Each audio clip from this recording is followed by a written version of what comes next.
Assalamualaikum warahmatullahi wabarakatuh. Perkenalkan, saya Desti Fathiatunisa dengan NIM 4218111 dari Prodi Perbankan Syariah Fakultas Ekonomi dan Bisnis Islam IAIN Pekalongan. Di sini saya akan menyampaikan hasil dari laporan akhir praktik pengalaman lapangan yang telah saya lakukan selama 45 hari mulai tanggal 26 Juli sampai 8 September 2021 dengan Bapak Dr. Haji Tamamudin SEMM selaku dosen pembimbing lapangan. Praktik pengalaman lapangan atau biasa kita sebut dengan PPL merupakan kegiatan penerapan suatu teori perkuliahan ke dalam praktik di lapangan. Idealnya, kegiatan PPL jurusan Perbankan Syariah IAIN Pekalongan dilaksanakan di lembaga pembuatan kebijakan terkait dengan lembaga keuangan maupun regulator lembaga keuangan syariah. Namun, dengan adanya pandemi COVID-19, kegiatan PPL ini tidak memungkinkan untuk dilaksanakan pada lembaga tersebut secara keseluruhan. Kegiatan PPL pada periode ini, tahun 2021, harus tetap berjalan dengan mengambil dua model kebijakan, yaitu PPL luring dan PPL daring. Hal ini diambil sebagai antisipasi, pencegahan, dan memutus mata rantai penyebaran virus COVID-19 tersebut. Adapun kompetensi dasar yang hendak dicapai oleh mahasiswa peserta praktik pengalaman lapangan atau PPL adalah sebagai berikut.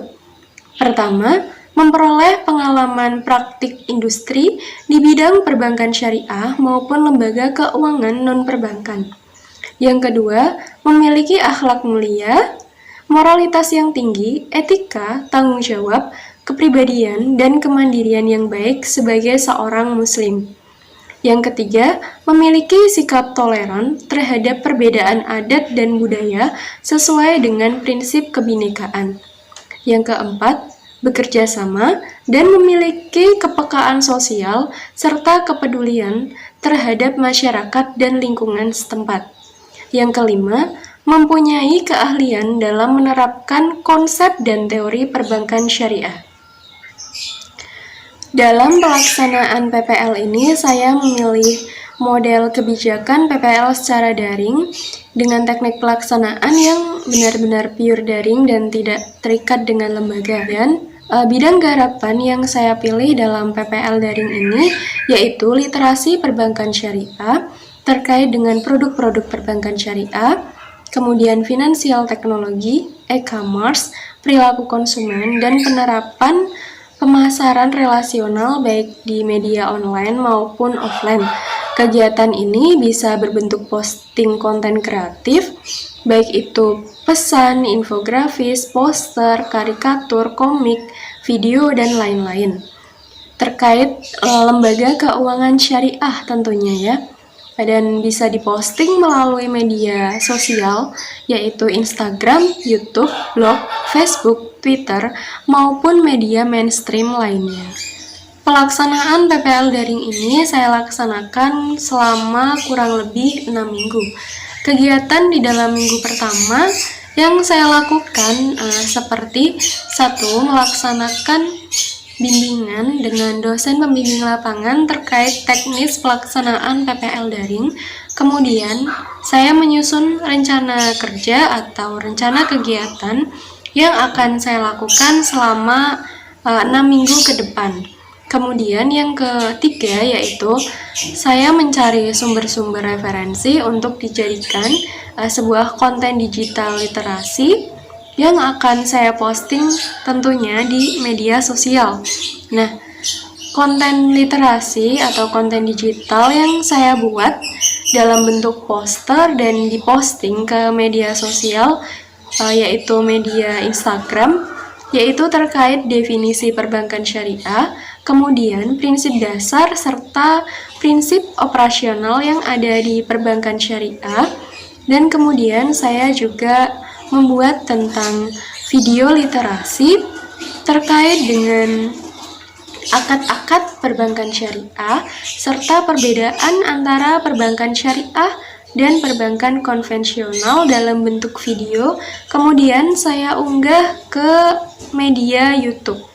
Kemudian kegiatan di dalam minggu kedua yaitu saya mencari sumber-sumber referensi baik itu dari buku, jurnal maupun internet berkaitan dengan produk-produk yang ada di bank syariah, baik itu produk pendanaan bank syariah, produk pembiayaan bank syariah, dan juga produk jasa bank syariah yang saya upload ke media sosial Instagram dalam bentuk poster.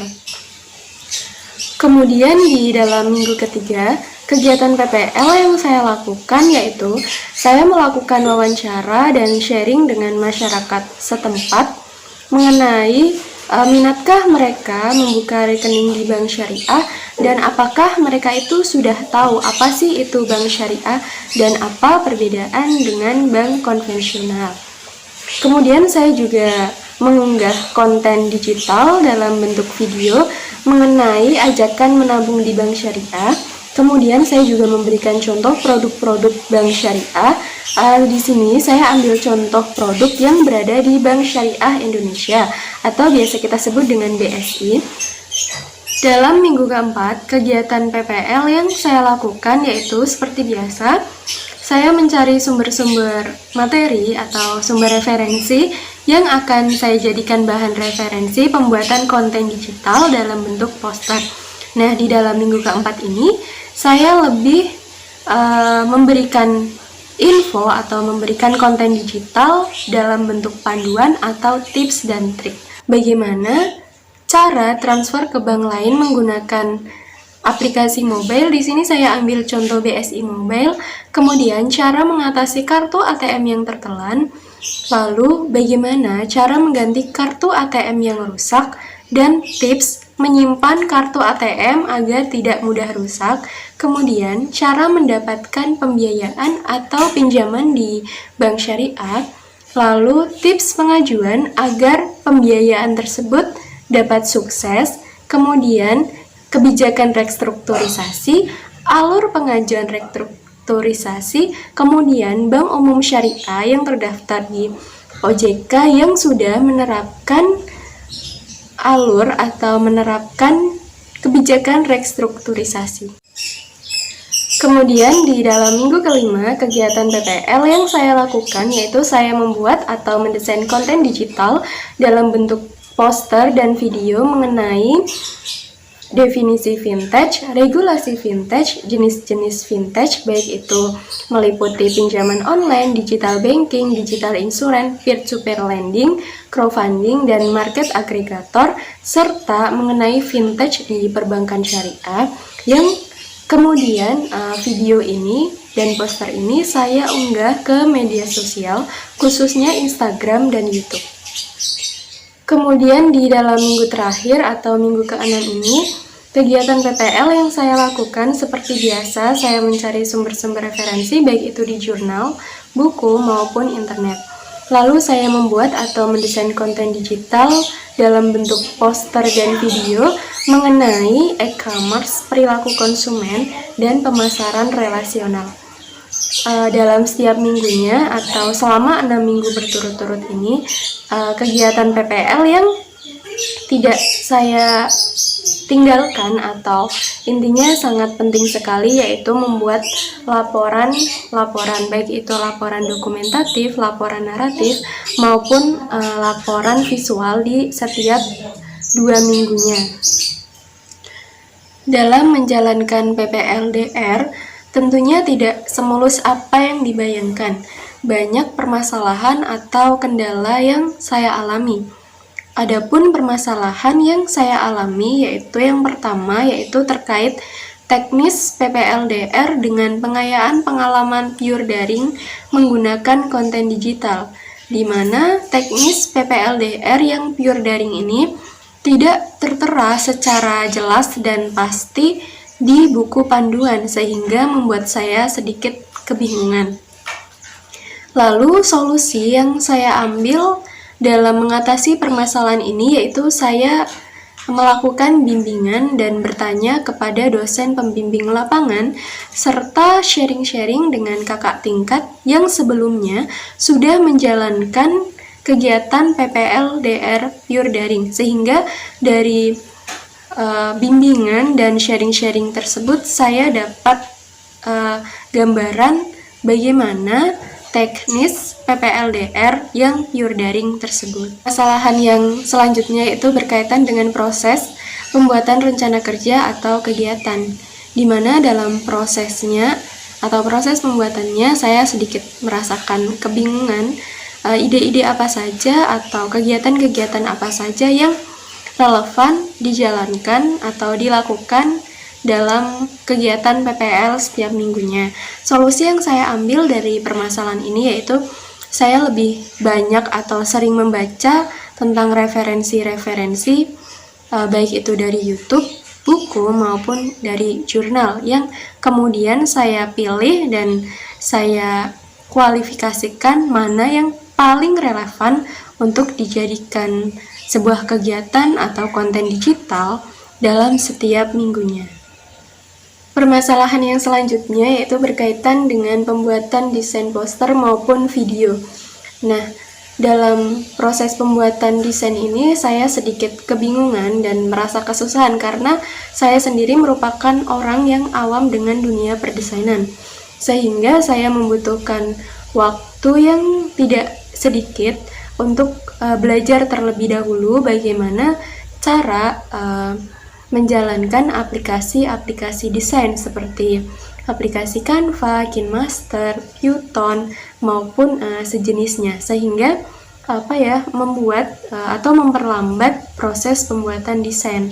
Nah, solusi yang saya ambil yaitu saya menonton tutorial di YouTube maupun saya sharing dengan teman-teman yang sebelumnya sudah mendalami atau mengerti tentang dunia perdesainan dan cara menjalankan aplikasi-aplikasi desain tersebut.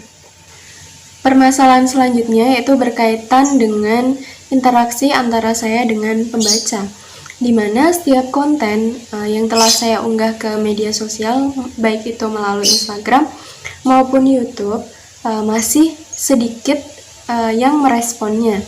Nah, solusi yang saya ambil dari permasalahan ini yaitu saya membuat snapgram mengenai atau menanyakan kepada pembaca terkait pemahaman setiap konten yang telah saya unggah. Dalam PPL daring yang saya jalankan ini, saya menghasilkan 32 luaran dengan pembagian 23 konten infografis atau poster dan 9 konten panduan. Jenis luaran tersebut yaitu tentang literasi bidang perbankan syariah, baik itu mengenai produk-produk bank syariah, finansial teknologi, e-commerce, perilaku konsumen, dan pemasaran relasional. Kondisi demografi kelompok masyarakat yang menjadi sasaran literasi setiap konten yang saya unggah yaitu berusia 15 tahun sampai 40 tahun. Semua jenis pekerjaan, kemudian pendidikan minimal SMP, dan tempatnya yaitu seluruh penjuru yang tercangkup dalam media sosial saya, khususnya Instagram dan YouTube. Berdasarkan pengalaman yang saya alami selama praktik pengalaman dari rumah atau PPLDR, maka saya sedikit ada saran untuk IAIN Pekalongan dan untuk peserta PPL. Yang pertama yaitu untuk IAIN Pekalongan. Untuk IAIN Pekalongan diharapkan agar bisa lebih mempersiapkan mekanisme atau teknis PPL secara rinci dan jelas agar mahasiswa yang menjalankan PPL tersebut tidak merasa kebingungan. Kemudian untuk mahasiswa peserta PPL, Selama pelaksanaan PPL berlangsung, diharapkan mahasiswa dapat memanfaatkan waktunya semaksimal mungkin untuk menggali ilmu sebanyak-banyaknya dengan tujuan untuk dijadikan bahan pengalaman dari kegiatan PPL ini. Hanya itu yang dapat saya sampaikan, kurang lebihnya saya mohon maaf. Sekian, terima kasih. Wassalamualaikum warahmatullahi wabarakatuh.